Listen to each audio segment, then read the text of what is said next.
So, when I was doing some work on my car, I changed the intake manifold gasket. I know I said I was going to do that later. Yeah, so anyway, going to this car show, right? And I needed to clean the engine bay anyway, so what better reason to do that than rip everything apart, right? Anyway, you guys have, watched the channel to the point where I like to keep things really clean. So, bam, look at that thing. Look how gorgeous and clean that thing is. I love it. Just breathe it in. So anyway, that's not the objective of the video. The objective of the video is when I took this thing apart, basically, I just want to make recommendations to you guys, those of you guys who are just starting out on your journey of owning an older vehicle. In particular, this one just happens to be a Corvette.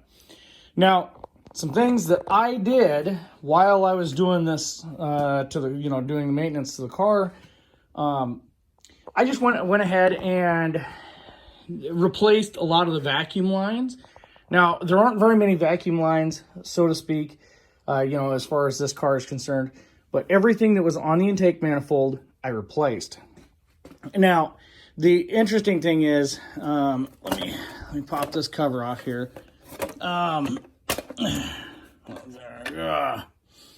So anyway, there's several vacuum lines in here. This one here, and the ones attaching this hard line, this is a hard line to the thing here, I made sure to replace those. Replace some of these. Basically just go through and replace stuff where you can. The reason why I replaced the intake manifold gasket was because the China wall on the back was leaking, and it was leaking on the front as well.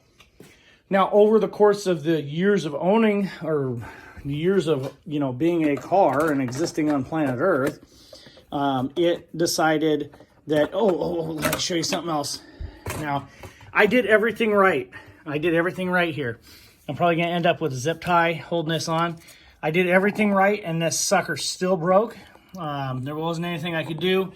And also, when I snapped this thing back on, as I was snapping it on, this thing broke. So definitely be careful with these attachment points, especially on cars where you're like, it's a concourse car. I don't want to... oh my goodness, come on. Where people are, wanting the originality of the car, you definitely want to make sure that you're keeping a very close eye on some of them things. Now, when you do break, snap things off, zip ties are going to be your best friend in that situation, or electrical tape or something to hold it down. So anyway, something that I did do to this car, some people probably won't like it, but you know what? It's my car. You should have bought it. If you didn't want me doing it, you should have bought it yourself. Anyway, so you have this fitting here, comes off the throttle body, and the fitting comes around to the other side, right there. Basically, you see it down there, right there, that guy right there. So basically what that does is it allows the car to warm up faster during the winter, right? So, and be able to run better during the winter. During the summer, it just heats up the incoming air into the engine, which, is what it is. No big deal, right? But with eliminating that on a car that you drive primarily in the summer, probably a good idea. Now, keep in mind, if you do this, make sure you tell the next guy, just in case he wants to restore the function. So what you do is you take and this hose right here normally would go straight over to that other fitting on the other side. This one would. So you're going to have to trim a little bit off of this in order to get it to go there. So what you'll do is there's a 90-degree elbow right here from the hard line that's down there into this right here. So you've got a 90-degree bend in a coolant line there, which, you basically have to get a special coolant line for that, is what it is. Not that big a deal. So if you're going to replace it, great, that's fine, whatever. But if you do this, then, you know, you can save yourself a little bit of time, and it leaves one more possible spot for an air bubble to form. Anyway, the reason why I did it was because, you know, a lot of people tend to do this and they see good results. Not sure if it's placebo, but you know what? I figure, what the heck, I'll try it. If I don't like it, then I'll put it all back together. And the only thing it cost me was actually nothing, because it took me longer to take the thing apart than it did to put all this back together, because I didn't have to put one more hose together. So yeah, it is what it is. So anyway, yeah, another thing I did was I replaced the this hose that goes from here. This emissions hose goes back here, and it goes back, I believe that goes to the evap can. You guys can correct me if I'm wrong, but anyway, it's got something to do with the emissions. So it actually goes up to where I replaced all the vacuum lines. Yeah, other than that, the the intake manifold deal went pretty good.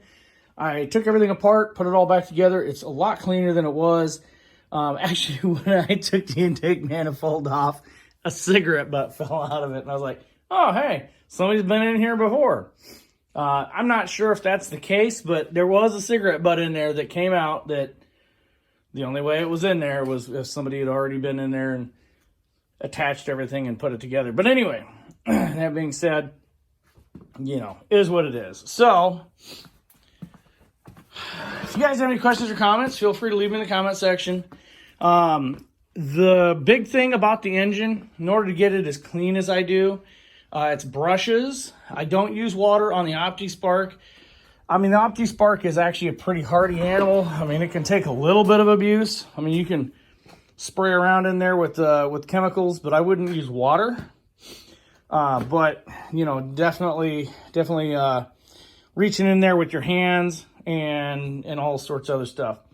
So anyway, I'm going to be getting a specific microphone because with my big camera, you know, that I use with my other channel, you can't hear me breathing. That's something that I think I'm going to get that. And it sounds like I'm breathing like a lot more than what I am. And trust me, I'm not going.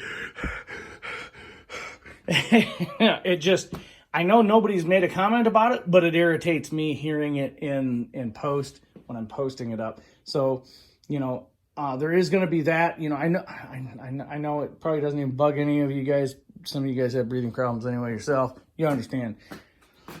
So anyway, as far as this is concerned, I just wanted to point out the modification that I did there, and you know, some of the stuff that I'm doing to the car besides, you know, what I've done to it so far. So anyway, yeah, anyway, guys, if you're watching this, it's 2024 finally. So, hope you guys had a good New Year's, and I hope you guys had a good Christmas.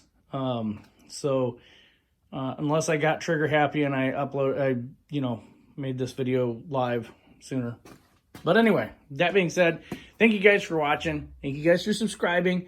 I'm over 300 subscribers now. Awesome. Thank you guys for helping support the channel. And, you know, if we get to 1,000 subscribers, you know, I might go a little bit harder and heavier with the channel, you know, doing more specific things. And, you know, that's kind of my goal right now, is to get the channel to where it's monetized. It's a big thing for YouTubers. Basically, what that does is, instead of YouTube getting 100% of the ad revenue from the ads that are already being displayed on the videos, the channel will get to have some of that cut. Not looking to get rich on it, but you know what? If I can pay for some cleaning supplies, or I can, you know, put a car together or something, you know, you know, that would be pretty cool.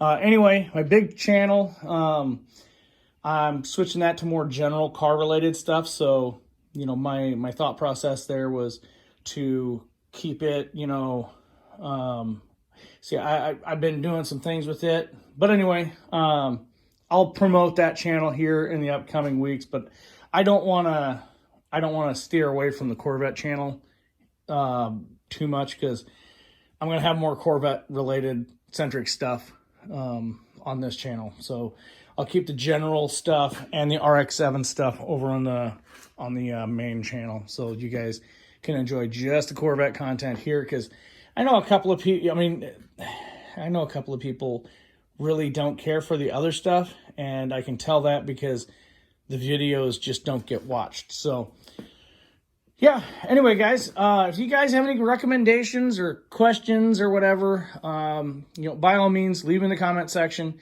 Worst case scenario, you help me make the channel better, more palatable for you. And, it becomes more popular because you guys are helping me improve my content. Anyway, guys, thanks for watching. I'll catch you in the next one.